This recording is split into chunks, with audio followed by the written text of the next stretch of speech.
This is a warning for my usual subscribers. This isn't one of my normal travel videos. It is, though, about a place, a little day trip I took recently. And for me, it's about remembering the extent of evil that can exist in this world and the importance of not forgetting its victims. If you ask most people what was the worst school massacre, where did it occur, they'd probably say in Florida or in Texas. But guess what? The worst one that ever happened in United States history, it happened in my home state of Michigan. And I had never heard about it until recently. And I asked many of the people I worked with and acquaintances, and most of them had never heard of it either.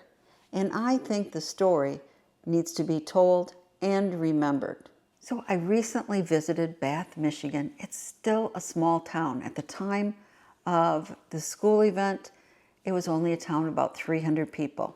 And it's still small, a rural town. Back in 1927, kids walked to school very often on dirt roads, and all the families seemed to know each other. It wasn't just a town, it was a community. But on May 18th, that peace was shattered in ways that are just unimaginable. On May 18th, 1927, a dynamite blast rocked the Bath Consolidated School. So on the morning of May 18th, exactly at 8:45 a.m., when all the children were in their seats at school, an explosion ripped through the school's north wing. And that blast, it threw walls into the air, collapsed roofs, and buried classrooms of children under rubble. Nearly 275 children were at school that day. And the screams, well, it filled the air. And when that dust cleared, 38 children were dead and 6 adults also lost their lives. And more than 58 people were injured. It is the worst school massacre in all of United States history. I mean, the small town of Bath lost 10% of its population on that day.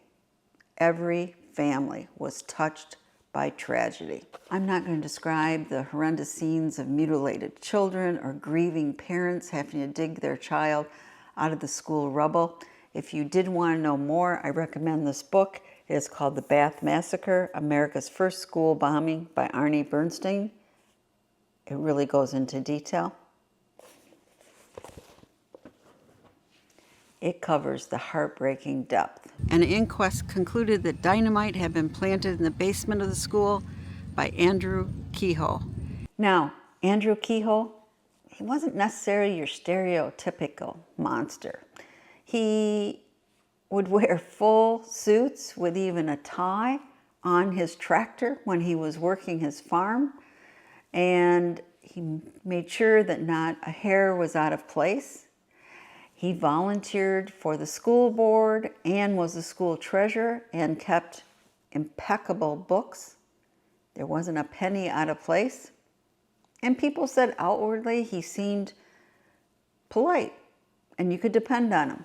But beneath the surface, I don't think anyone knew him. An embittered school board member, resentful of higher taxes imposed for the school's construction and the impending foreclosure of his farm, his failing farm, and his wife was in declining health. He had a reputation of being tight with money and didn't like that his property taxes kept being raised to support the consolidated school. And on his fence, he had posted a chilling sign: criminals are made, not born.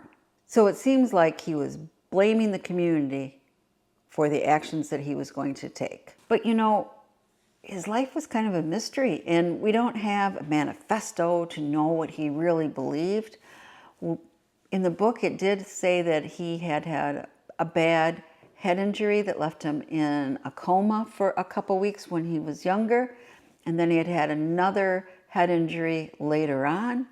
You know, we know that repeated head trauma can sometimes cause long-term problems with impulse control and your personality. Could have that been the reason?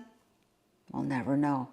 But his personality really did fit the profile of a psychopath. He was cold, manipulative, and seemed to lack empathy. But a lot of this is based on supposition. Again, we don't know why he would choose to do what he did. So he had wired the school with dynamite and caused that first explosion. And then later, investigators discovered over 500 pounds of additional explosives wired under the school's south wing. By sheer chance, maybe there was a faulty connection or some other reason, that dynamite did not cause an explosion. If so, it could have wiped out just about all the school-age children in Bath. Soon after the explosion, as parents and rescue workers searched through the rubble for children, Kehoe took his life and the lives of 4 bystanders, including the superintendent, 1 student, and 2 townspeople, by detonating dynamite in his pickup truck as he sat parked in front of the school. Now, he actually got in his truck and went to the school after the explosion. Was he there to help? Oh, no. He had loaded his truck with all kinds of tools and metal bits and dynamite. And then he called over the superintendent, who he really had a problem with. And he called him to the truck, and then he detonated the dynamite, and the superintendent and he blew up. And in addition, more victims died, including a poor little boy that had survived the school shooting and then was no more. And soon after that first explosion, another explosion went off, but this time it was at his farm. He tried to burn down everything at his farm. He had actually placed wire around both of his horses' legs so they couldn't get away, and so they were blew up in the barn. His wife, they think that maybe he killed her ahead of time or the explosion killed her, but she was also found there. I mean, he was determined to leave nothing behind. You know, this devastation is almost impossible to fathom. I mean, families had to bury multiple children. I know one family lost 3 children, and that single funeral home couldn't keep up. Bodies had to be taken to other surrounding communities. And one man said, as a pallbearer, he was asked to help in at least 4 different funerals because many of the families had lost their children, brothers, sisters in the bombing. And so there weren't even enough pallbearers. And to make it worse, in the days that followed, it became a grim spectacle.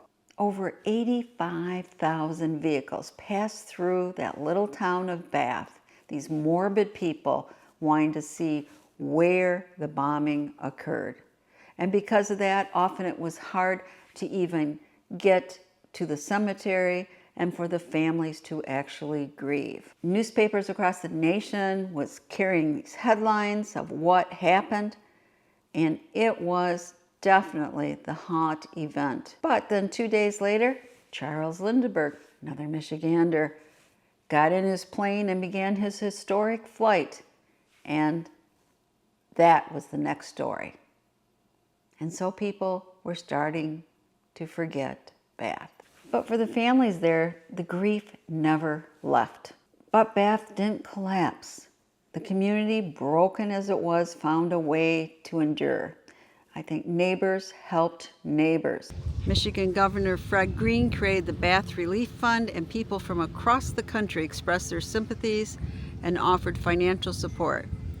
Michigan U.S. Senator James Couzens gave generously to the fund and donated money to rebuild the school. On August 18, 1928, Bath looked to the future and dedicated the James Couzens Agricultural School to its living youth. You know, I thought it was interesting in the book here, it mentioned that inmates in the Ionia State Prison collected over $200 of their own money to give to the victims. And 200 was quite a bit, especially for prisoners. And across the state of Michigan, all schools were encouraged children to donate their pennies. And with those pennies, a statue entitled Girl with Cat, sculpted by University of Michigan artist Carlton W. Angel, and purchased with pennies donated by the children of Michigan, was also dedicated that day. And it was just symbolizing innocence and hope. And a new school rose from the ashes the following year, proof that learning and life would continue in that small town of Bath. You know, in the book again, one farmer put it simply, cows must be milked. So even in sorrow, people had to carry on. And if you pass through Bath today, it's a very quiet, small town. And most people, unless you went to the city center, might not even know what happened. Because despite it being the largest massacre in U.S. history, it has largely been forgotten. Maybe because it wasn't a shooting or because headlines had moved on, but forgetting does not honor the children who never came home that day. Evil is not unique to present day. It has always happened over the centuries. But when evil takes the form of killing innocent children, I believe it becomes especially unbearable and devastating. But I don't see just tragedy, I also see resilience. Bath shows us that even in the darkest moments, communities can endure, and they choose to honor life instead of death. And maybe by remembering Bath, we can make sure it's never forgotten again. Because even when evil has left its mark, resilience and hope can be the final chapter. So I urge you, never forget. If this story is new to you, share it with others. The children of Bath, I believe, deserve to be remembered, and their community's resilience deserves to be honored. Thank you.